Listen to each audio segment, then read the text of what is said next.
적중하신 토토방방 가족방분들 모두 축하드립니다. 저희 가족방에서 모든 경기 언어번 및 핸디캡 최종 조합 공유해 드리고 있습니다. 적중률 높은 가족방 입장은 고정 댓글에 있는 링크로 문의해 주시기 바랍니다. 7월 18일 메이저리그 사커 미국 축구 6경기 분석 시작하겠습니다. 첫 번째로 콜럼버스 크루 대 샬럿 FC 경기 알아보겠습니다. 먼저 콜럼버스는 최근 능력치는 상당히 좋다. 특히 상대를 질식시키는 압박으로 주도권을 늘 강하게 잡아가버리는 성향이 매우 뚜렷한 편이다. 다만 샬럿이 상당히 수비적으로 능한 면모가 있어서 콜럼버스도 이 상황을 압도적으로 유리하게 가져가는 상황이 많다고 보기는 어려웠던 것도 사실이다.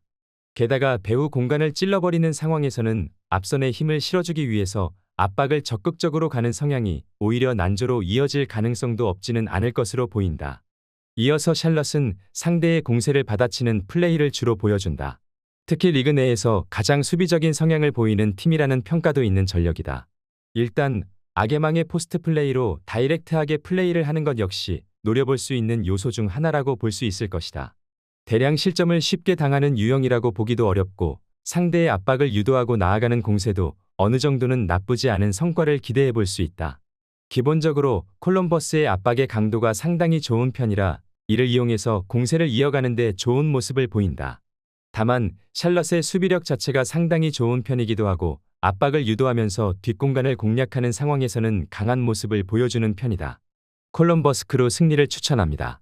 두 번째로 뉴욕 레드불스 대 CF 몽레알 경기 알아보겠습니다. 먼저 레드불은 무패 행진이 이어지고 있다. 하지만 상대를 확실하게 압도해버리는 결정력에 대한 우려는 꾸준히 제기되는 상황이다. 일단 쉽게 무너지는 팀이라고 보기는 어렵다. 오히려 5-4-1 포메이션의 블록과 강한 압박을 섞으면서 상당히 안정적으로 실점을 커버하는 능력치는 높은 편이다. 결국 박스 공략에 대한 기복을 이야기하지 않을 수 없다. 올 시즌 박스 안에서 기록하는 슈팅의 비중이 낮은 편이라서 난사 기질이 강한 것이 기복의 원인으로 보고 있다. 이어서 몽레알은 사실은 공격력에 대한 우려가 있는 팀이다. 일단 몽레알이 보여주는 공격 효율은 홈과 원정 모두 레드불스보다도 낮은 편이다. 지난 경기에서도 상대의 퇴장자가 나왔고 높은 기대 득점을 기록했음에도 원더골로 한 골을 겨우 넣고 이기는 데 그치는 모습을 보였다. 그나마 몽레알이 상당히 라인을 내리고 수비로 승부를 거는 상황은 상정할 수 있을 것으로 보인다.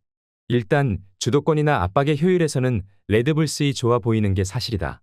다만 늘 문제가 되는 결정력과 슈팅의 정확도 기복은 레드불의 치명적인 약점이라고 할 수 있을 것이다. 물론 몽레알도 효율에서는 오히려 레드불보다 좋지 않으면 좋지 않았지 나은 팀이라고 보기는 어렵다. 무승부를 추천합니다. 핸디 언어버 및 최종 조합 받아보실 수 있는 가족방 입장 방법 알려드리겠습니다.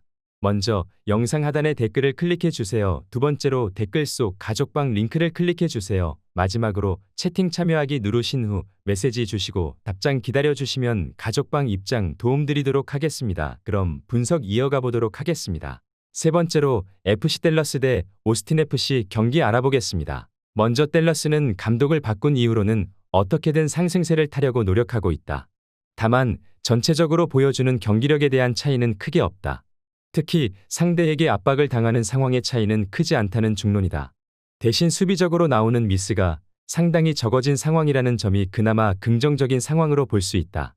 결국 선수들이 이제야 제 몫을 하고 있다고 봐야지 시스템의 안정성이 급격하게 좋아진 것은 아니라고 봐야 한다. 이어서 오스틴은 홈과 원정에서의 차이가 극명하다.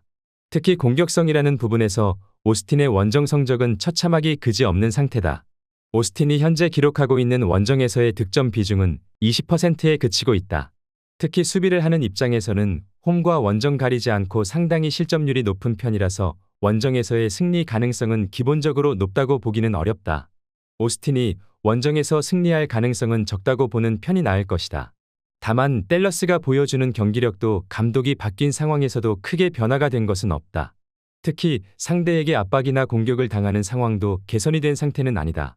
공격을 당하는 상황 자체는 많을 것으로 보는 편이 좋겠다. FC 댈러스 승리를 추천합니다.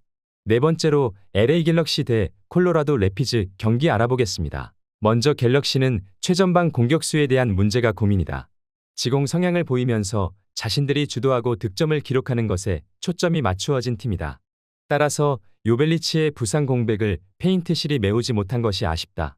특히 푸츠의 수비적인 기여도가 낮고 라인을 높이는 리스크를 노장들이 가득한 수비진이 잘 메우지 못할 가능성이 높다는 점에서 LA 갤럭시의 공격력 난조 가능성은 달갑지 않다.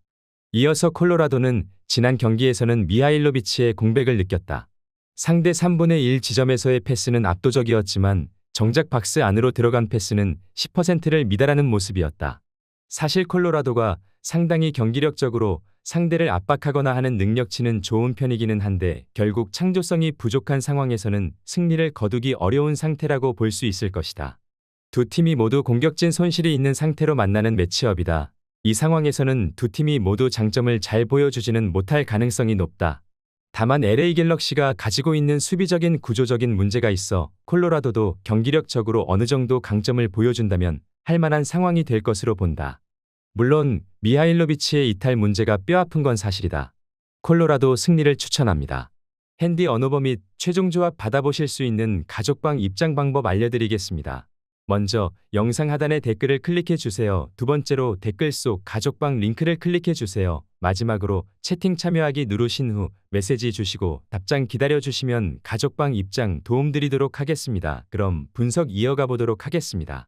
다섯 번째로 밴쿠버 화이트 대 캔자스시티 경기 알아보겠습니다. 먼저 밴쿠버는 장점을 말하자면 굴드와 화이트가 보여주는 능력이 매우 좋다는 것이다. 특히 굴드가 살아나면서 봄 이후에는 화이트가 박스 내에서 기록하는 터치의 숫자가 늘어나는 것으로 보답하고 있다. 물론 수비적인 난조는 공격적인 특성상 허용할 수밖에 없지만 전개는 선수들의 개인적인 기량에 맡기고 나머지 선수들은 안정적으로 3백을 구축하는 식으로 나서는 것도 가능한 상태로 보고 있다. 이어서 캔자스시티는 지공 성향에서 보여주는 능력치는 어느 정도 있다. 월터의 복귀로 인해서 공격 전개를 상당히 다양하게 만들 수 있다는 것도 장점이다. 다만 캔자스시티가 보여주는 역량은 강호들을 상대로는 잘 통하지 않는 편이다. 올 시즌 11위 이상의 팀을 상대로는 무승을 기록 중인데 밴쿠버 상대로도 예외는 아니었다. 조직적인 압박에 강한 상위권 팀들이 가하는 압박에 주도권을 내주는 편이라고 볼 수 있을 것이다. 두 팀이 모두 공격적으로 나서면서 난전 상황이 일어날 가능성이 높다고 본다. 다만 캔자스시티가 강팀들의 압박에는 맥을 추지 못하는 편이기도 하고 밴쿠버의 공격 듀오는 봄 이후로 보여주는 호흡이 매우 강력한 모습이다. 점수 차이가 크지는 않을 것으로 보고 있기는 한데 그래도 유리한 쪽은 밴쿠버라고 본다. 밴쿠버 화이트 승리를 추천합니다.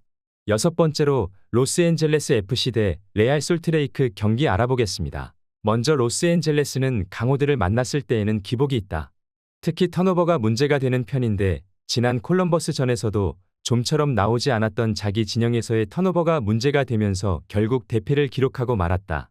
특히 솔트레이크 전에서도 졌고 당시에도 상대 압박의 소유권을 잘 가져가지 못하는 등 고전한 점에 주목해볼 이유는 있겠다. 이어서 솔트레이크는 강호들을 만나는 상황에서는 약점을 좀 보여주는 편이다. 다만 로스앤젤레스 상대로도 59%의 높은 점유율을 가져가면서 전방의 폼이 좋은 쓰리톱에게 공을 잘 전달해 주었다는 점은 긍정적으로 볼 여지가 있을 것 같다.